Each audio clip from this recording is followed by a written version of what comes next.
Hello friends, welcome to रिकमेक tech. हमने अपनी लास्ट वीडियो में यूनिट 4 के इम्पोर्टेंट क्वेश्चन को डिस्कस किया था। अगर आपने वो वीडियो अभी तक नहीं देखी है और आप देखना चाहते हो तो ऊपर आई बटन और नीचे डिस्क्रिप्शन बॉक्स में आपको कंप्लीट प्लेलिस्ट मिल जाएगी पाइथन की, आप वहाँ जाकर देख सकते हो। तो आज की वीडियो में हम लोग यूनिट 5 के मोस्ट इम्पोर्टेंट क्वेश्चन के बारे में डिस्कस करेंगे। वो क्वेश्चन दोस्तों ये है, differentiate between recursion and iteration, यानी कि इटरेशन और रिकर्जन के बीच में डिफरेंस क्या है, दोनों के बारे में आपको बताना है। ठीक है, तो ये क्वेश्चन ऐसे भी आ सकता है, अलग अलग से भी आ सकता है कि रिकर्जन और इटरेशन बताइए क्या होते हैं पाइथन के अंदर। तो आपको कन्फ्यूज़ नहीं होना है, आप यही लिख सकते हो। इसको बस ध्यान से समझ लीजिए।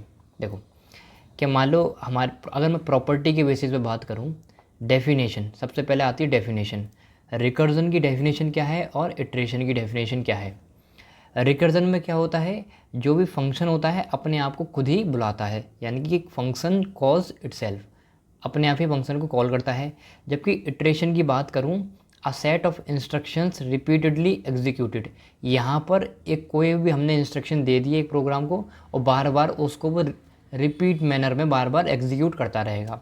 जैसे फॉर लूप हुआ था, हमने लूप के बारे में डिस्कस किया था, तो एक तरीके से लूप की तरह यहाँ पर इटरेशन में वर्क होता है। अगर मैं एप्लीकेशन की बात करूँ तो रिकर्जन में क्या है, फॉर फंक्शन का यूज़ करते हैं हम लोग, है ना, ये इसका एप्लीकेशन है।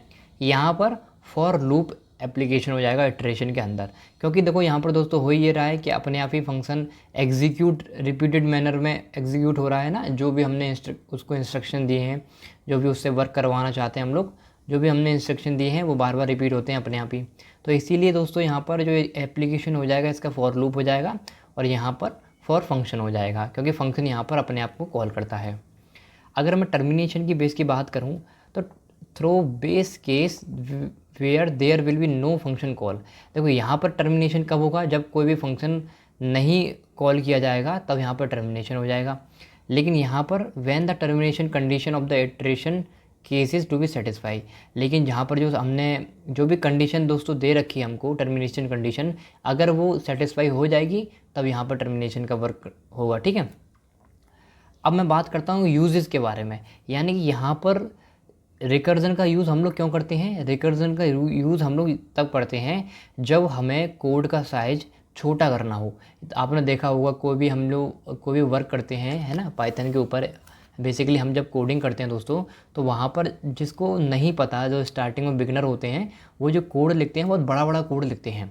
तो अगर वो रिकर्जन रिकर्जन की हेल्प लेंगे तो अपने कोड को छोटा कर सकते हैं। तो रिकर्जन यूज़ क्यों करते हैं हम लोग, रिकर्जन हम लोग यूज़ करते हैं ताकि जो हमारा बड़ा बड़ा कोड लिखा है, अनऑर्डर्ड मैनर में लिखा है दोस्तों, उसको हम छोटा करना चाहते हैं। ठीक है, और कब यूज़ करते हैं, जब टाइम कॉम्प्लेक्सिटी इशू ना हो, यानी कि हमें ये मतलब नहीं है कि भाई अगर हम छोटा कोड कर रहे हैं दोस्तों तो हमें ऑब्वियस सी बात है हमें टाइम ज़्यादा लगेगा, है ना, बहुत सारी चीज़ एलिमिनेट करनी पड़ेगी, सोचना पड़ेगा।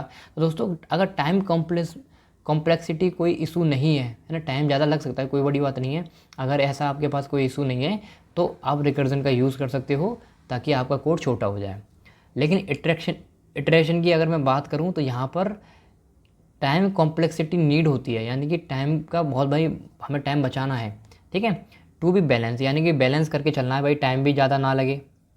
तो यहाँ पर जो कोड होता है वो एक्सपेंडेड कोड साइज, यानी कि साइज़ में बड़ा होता है, जबकि यहाँ पर कोड हम लोग साइज़ में छोटा लेते हैं। यहाँ पर जो हमारा कोड है वो साइज़ में बड़ा होता है, इसीलिए कोड साइज़ यहाँ पर स्मॉलर लिखा है, यहाँ पर लार्जर लिखा है।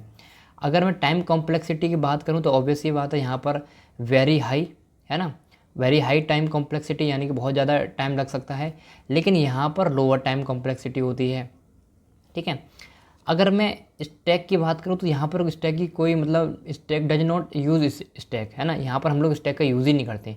जबकि यहाँ पर the stack is use to store the set of new local variable, यहाँ पर हम लोग स्टैक का यूज़ करते हैं ताकि हमारे जो नए लोकल वेरिएबल हैं उनको हम लोग सेट कर सकें, स्टोर कर सकें। And parameter each time the function is called, और जो भी हर बार जो फंक्शन कॉल हो रहा है ना बार बार, उसको भी हम लोग स्टोर कर सकें। तो इसीलिए स्टैक का यूज़ करते हैं, जबकि यहाँ पर स्टैक का हम लोग यूज़ नहीं करते हैं। ठीक है, अब यहाँ पर हम लोग बात करते हैं ओवरहेड के बारे में। तो recursion possesses the overhead of repeated function call, जबकि यहाँ पर कोई भी ओवरहेड रिपीटेड फंक्शन कॉल नहीं होता है। स्पीड की अगर मैं बात करूँ तो यहाँ ये स्लो इन एग्जीक्यूशन, टाइम छोटा, मतलब कोड छोटा है दोस्तों, लेकिन एग्जीक्यूशन में बहुत टाइम लगता है। लेकिन यहाँ पर कोड बड़ा है, फास्ट इन एग्जीक्यूशन। यहाँ पे क्या होता है, एग्जीक्यूशन फास्ट होता है इटरेशन के अंदर। तो दोस्तों यही डिफरेंस बिटवीन है रिकर्जन और इटरेशन के अंदर। तो आप लोग इटरेशन और रिकर्जन इस तरीके से लिख सकते हो, और ये आपके लिए बहुत इंपॉर्टेंट क्वेश्चन है, आप लोग ज़रूर देखना, ठीक है। आई थिंक आपको वीडियो पसंद आई होगी। अगर आपको वीडियो पसंद आई है, हेल्पफुल लगी है, तो इस वीडियो को लाइक करें और अपने दोस्तों के साथ शेयर जरूर करें। मिलते हैं नेक्स्ट वीडियो में, तब तक के लिए बाय, थैंक यू।